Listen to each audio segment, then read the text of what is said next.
Now, the Army could have been a difficult time in the life of Lee Hazlewood, and it was. The main trouble, I think, was my uniform fit, and this made them suspicious of me right away.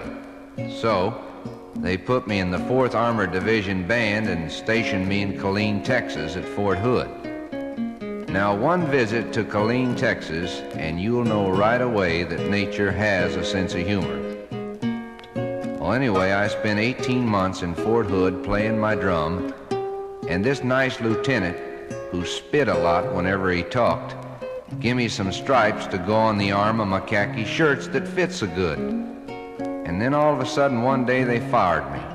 That's right, they let me go and took back all their shirts that fit so good, and I got mad and went home and married Naomi Shackelford, which right away proves it don't pay to lose your temper when somebody takes back your good-fitting khaki shirts. And after Naomi and me had been married a couple of months, I decided a trip would do me good, so I drove up to Anchorage, Alaska, where 4 things happened. 1, I nearly froze to death. 2, I bought an Eskimo dog that nearly froze to death. And 3, I spent 6 months eating salmon that froze to death. And 4, the Korean War started. And those fellas that took away my good-fitting khaki shirts, well, they wrote me a letter and apologized for treating me so bad and just insisted that I take back everything and come and go to Korea for this little police action. Well, I ain't one to hold a grudge, so I went back to Port Neches, Texas, and explained the whole thing to Naomi, and time she got around to saying something, I was already on this big boat going to Japan. Now, while Lee Hazlewood was off on this boat to Japan, he made a kind of a interesting discovery. He was a coward. That's true, I was. I mean, while I enjoyed wearing those good-fitting khaki shirts this nice lieutenant gave me, I wasn't about going to be happy as a tank commander, just 'cause one time I was a drummer in the 4th Armored Division.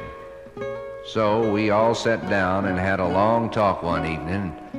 They decided since I cried a lot anyway, it might be better if they let me talk on the AFRS radio and play them a few records, which is what I did.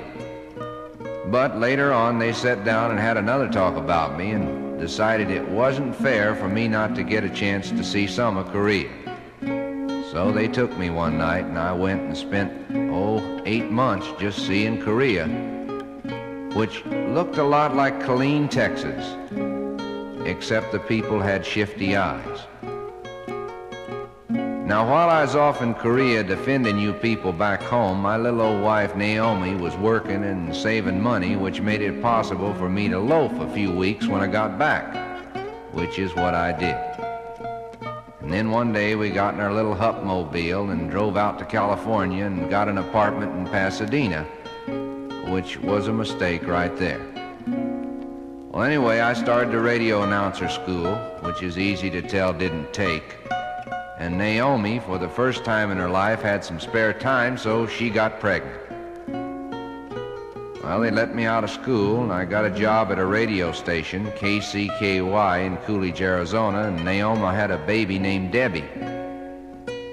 And we settled down in this nice little town of 3,000 folks and really started to live on $40 a week, which even in those days was a little less than practically nothing.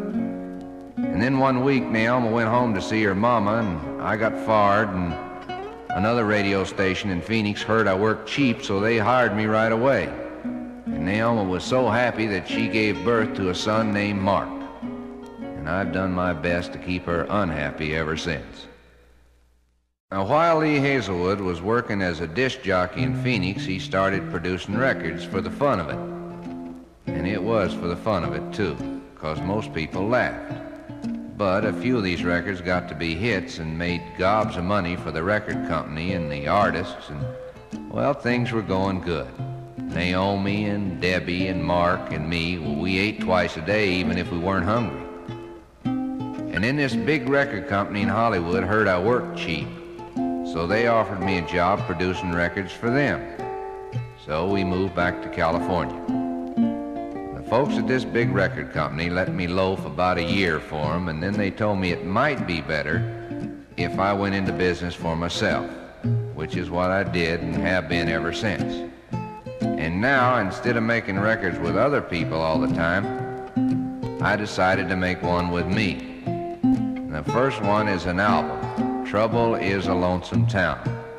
Now, it's a kind of story and bunch of songs all rolled into one.